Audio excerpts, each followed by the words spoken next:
À l'invitation personnelle du pasteur Mark Burns, conseiller spirituel du président Donald J. Trump, la délégation Allatra, représentée par sa présidente Marina Ovsinova, États-Unis, et par la bénévole Markéta Vakova, République tchèque, a participé à une mission de 4 jours en Corée du Sud. L'objectif de cette visite était de soutenir les principes démocratiques, notamment la liberté d'expression et la liberté de religion, la protection des droits humains, ainsi que le développement de la diplomatie spirituelle par le dialogue pacifique et le respect mutuel. Conduite par le pasteur Burns, la délégation a assisté à une audience judiciaire liée à Madame Hak Cha Han Moon, largement connue comme la mère de la paix, et lui a publiquement exprimé son soutien en ce moment crucial. Eh bien, ce message est un avertissement pour toutes les confessions dans le monde, en particulier celles ici en Corée. S'ils s'en prennent à une foi, ils s'en prendront à toutes. S'ils s'attaquent à une religion, ils finiront par s'attaquer à toutes les religions. Ils peuvent attaquer la croix aujourd'hui et le Coran demain. Au final, c'est un avertissement pour tout le monde. C'est dangereux quand on commence à porter atteinte aux libertés religieuses. C'est l'un des concepts fondamentaux de la liberté. C'est un signe avant-coureur d'un possible effondrement de la démocratie. C'est ainsi que je vois les choses. Voilà le danger en jeu. Quand vous êtes dans l'Allemagne nazie, pendant la Seconde Guerre mondiale, quand vous êtes à Berlin, vous ne savez pas que vous êtes les méchants, jusqu'à ce que d'autres vous disent que vous êtes l'ennemi. Et quand vous êtes ici, au milieu d'une situation où vous voyez les libertés religieuses se faire lentement retirer, les droits du premier amendement lentement, en Amérique on appelle cela les droits du premier amendement, mais ici il s'agit de la liberté d'expression, de la liberté de la presse, qui sont progressivement retirées. Vous ne vous rendez pas compte que ces choses se produisent quand vous êtes au cœur même du phénomène, mais le reste du monde, lui, voit que cela se passe. Et donc, en ce moment, une alarme immense retentit. On s'attaque aux penseurs libres.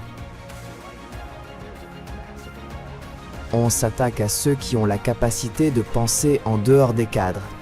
Et la foi est le ciment qui nous unit. Si vous voulez contrôler une société,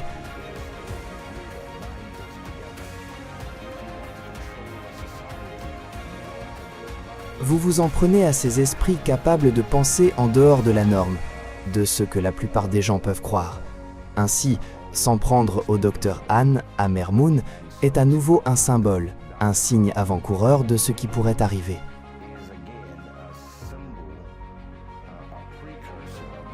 Quand on observe chaque chute de nation, chaque effondrement de démocratie,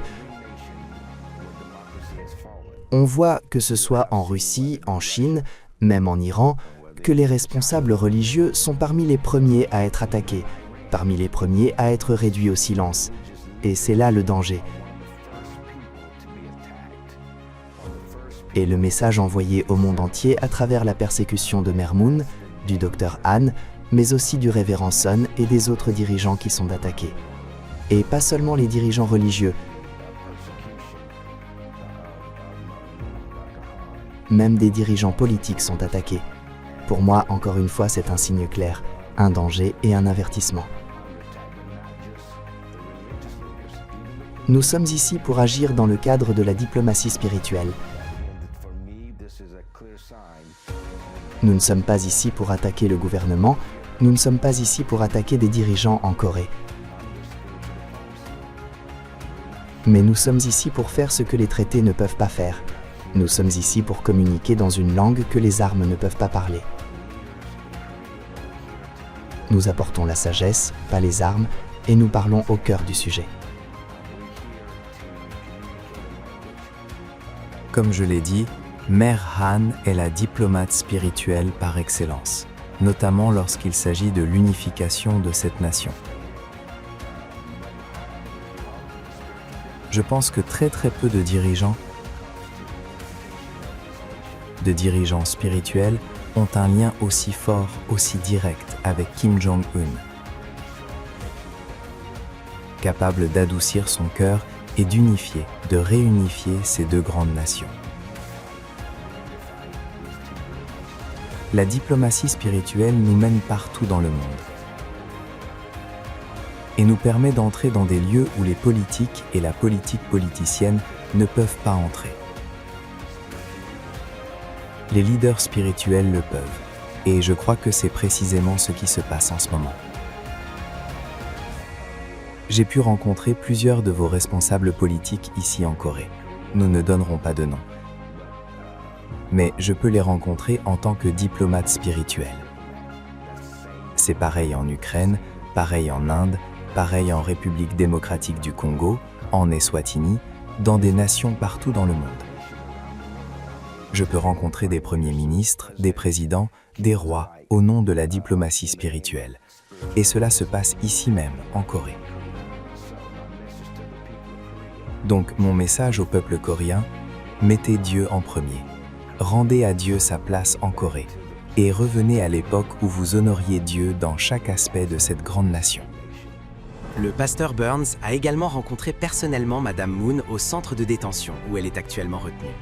Au cours de cette rencontre, il lui a transmis un message de diplomatie spirituelle, un message fondé sur la compassion, la dignité et la quête de la paix. C'est une persécution spirituelle au plus haut niveau, et c'est là la puissance de la diplomatie spirituelle.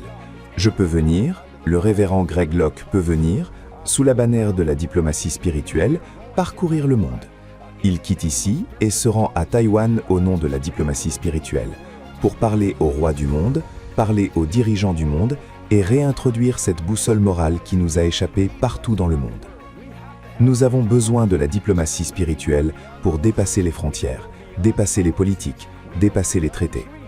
Nous ne portons pas d'armes, nous portons la parole de Dieu. Oui, c'est vraiment une porte ouverte, parce que davantage de choses de ce genre se passent ici même, en Corée du Sud. Et si les gens ne se lèvent pas, ne parlent pas, ne résistent pas à ces atteintes, vous savez, à ces restrictions religieuses, alors ce qu'elle vit et ce que d'autres vivent, toute l'Église va le vivre.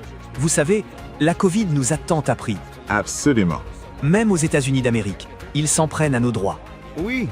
Et si nous ne nous levons pas pour les défendre maintenant, les enfants de nos enfants vont souffrir. Alors, ce n'est pas le moment d'être tout doux et tout gentil. Nous devons être courageux. Le vrai courage naît dans l'adversité. Le pasteur Burns a remis l'insigne de diplomate spirituel au révérend Damien Dunkley, président et directeur du Family Federation for World Peace and Unification aux États-Unis.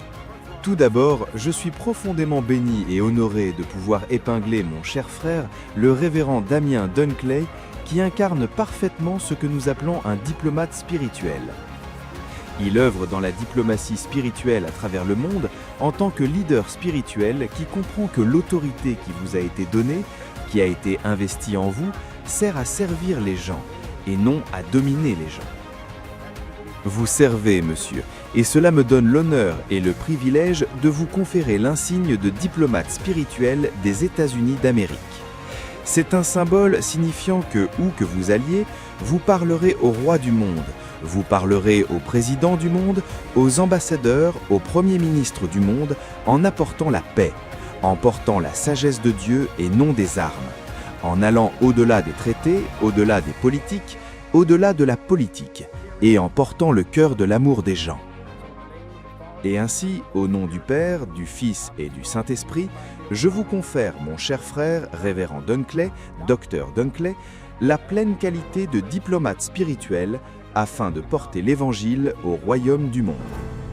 La délégation a également participé à la table ronde d'enquête Fact Finding Roundtable US VIP, réunissant des leaders religieux, des défenseurs des droits humains et des observateurs internationaux afin de faire face aux défis grandissants auxquels sont confrontés les dirigeants chrétiens en Corée du Sud.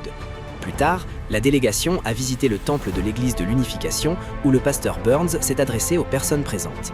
La délégation a également visité l'église Seguiero où le pasteur Burns a exprimé sa solidarité avec la communauté et réaffirmé l'importance des principes démocratiques, des droits humains et de la liberté de religion en une période difficile alors que son dirigeant, le pasteur Son, demeure en détention. C'est pour cela que nous sommes ici, venant des États-Unis d'Amérique, pour dire à tout le monde que ce qui arrive au pasteur Son est en train de se répandre dans le monde et qu'il est littéralement l'un des cas emblématiques. Comme je le lui ai dit directement, je lui ai dit que son affaire, en ce moment, fait partie des dossiers dont on parle, que l'on observe et dont on communique au plus haut niveau du gouvernement des États-Unis.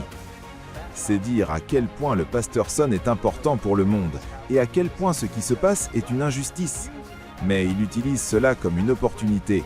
Ne pas répandre la peur, ne pas répandre la haine, ne pas répandre une sorte de fausse révolution, mais répandre l'amour de Dieu, la joie de Jésus, apporter l'unité à la Corée, apporter l'unité aux hommes et aux femmes de Dieu, afin que cette nation soit une nation qui honore Dieu et apporte l'amour et la paix au monde entier. Comme je l'ai dit aujourd'hui, chaque porte ouverte attire l'adversité. C'est donc un signe, pour l'Église Séguéro et pour le monde entier, le monde chrétien, qu'il existe une opportunité comme jamais auparavant qui va changer et déplacer tout le paradigme de cette grande nation. Merci, Pasteur Son, de nous enseigner et de nous montrer comment agir dans une situation désespérée, comment transformer mon désordre en miracle. C'est ce qu'il nous apprend à faire. Que Dieu vous bénisse. Nous vous aimons et j'ai hâte de vous revoir. L'engagement de la délégation souligne une détermination mondiale croissante à protéger les libertés fondamentales et à garantir que les communautés religieuses puissent pratiquer leur foi sans persécution. Allatra estime que la diplomatie spirituelle, le dialogue ouvert et le respect mutuel constituent des voies essentielles vers la justice et une stabilité durable.